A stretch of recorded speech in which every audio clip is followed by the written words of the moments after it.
What's going on, guys? My name is of course Jad and welcome to Dauntless. If you haven't heard of Dauntless, it is a free, fun and simplified version of Monster Hunter that is very entertaining playing solo and with friends. It is cross-platform, meaning you can get all your buddies involved when slaying the monstrous behemoths. In today's video, I'm going over 10 tips for beginners in the world of Dauntless, so let's start the adventure. Tip number 1. Learn the elemental damage effectiveness and weaknesses. There are 6 different elements in the world of Dauntless. All of them can be used in different ways to efficiently take down behemoths.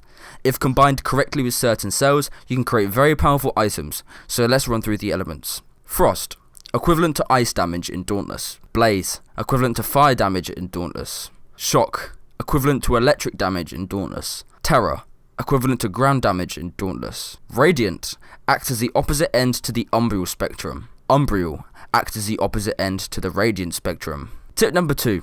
Collect DEATHMARKS. When you spawn, you land in a place called Ramsgate. This town is filled with shops, core breakers, NPCs that sell armor and weapons, and finally the DEATHMARKS.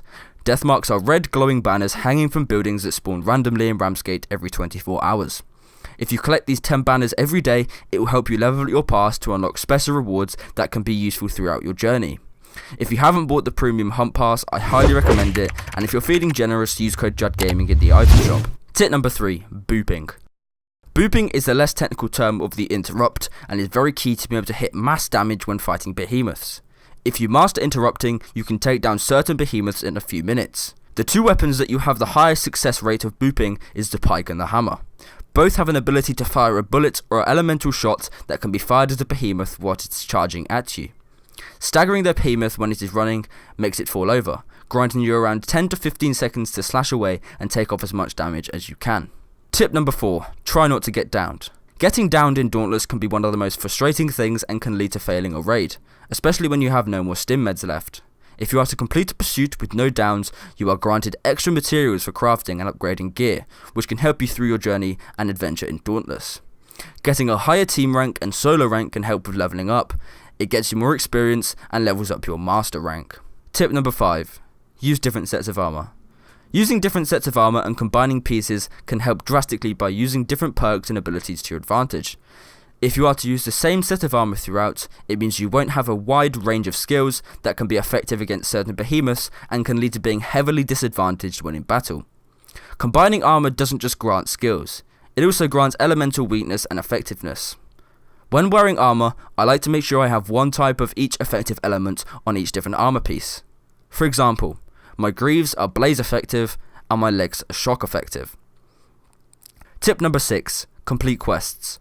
Although doing what you want in Dauntless can be very fun, it can be a waste of time and won't help you progress through the story to unlock more powerful gear.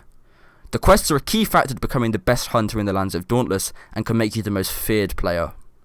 Quests are handed to you by NPCs in Ramsgate and can set you on journeys to earn rams, cores and different blueprints for different weapons. All of them give you a massive advantage when fighting new bosses with a higher power level and can help you and your teammates if you play in a squad.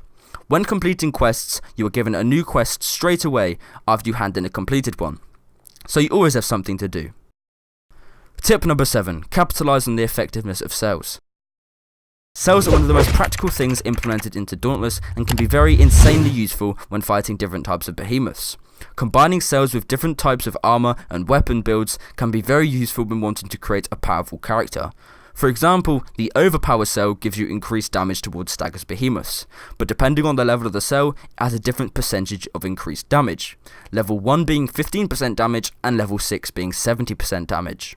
Tip number 8. The Middleman. The Middleman is one of the most unused NPCs at the start of the game, and you don't really use him that much.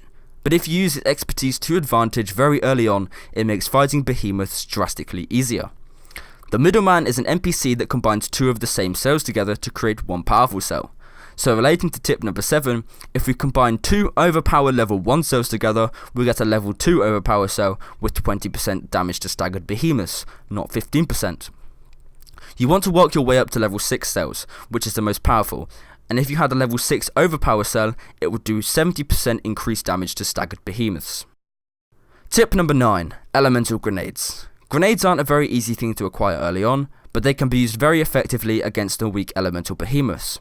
If I am to use a blaze grenade against a frost behemoth, it would do insane amounts of damage. You just must know when to use them and how many to use. Grenades can be used very effectively when a monster has been booped or is downed on the floor, as they are in one spot and grenades are radius damage. The grenade will do the most damage when every part of the grenade hits, meaning the best way is when the monster is still.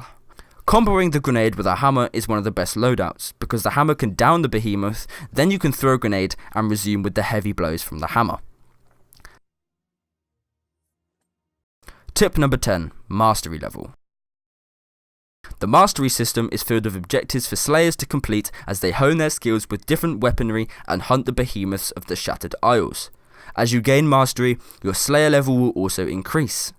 As your Slayer level increases, so will your effectiveness, with increased health, stamina, and various perks. You can unlock cores, weapon mods, rams, perks, and loot percentages and health benefits. Thank you for watching. If this video was somewhat useful and you feel as if you learnt something from these tips, please hit the like button and consider subscribing if you're feeling generous. Don't forget to use Jad Gaming in the item shop, as it helps me create more content for you guys. On screen now, I'm going to put a recording of a boss fight on this game, just so you guys can see how you tackle bosses and what I do to actually overcome one of these behemoths. So here we go, a footage here just for you guys to watch. Enjoy. Thank you for watching.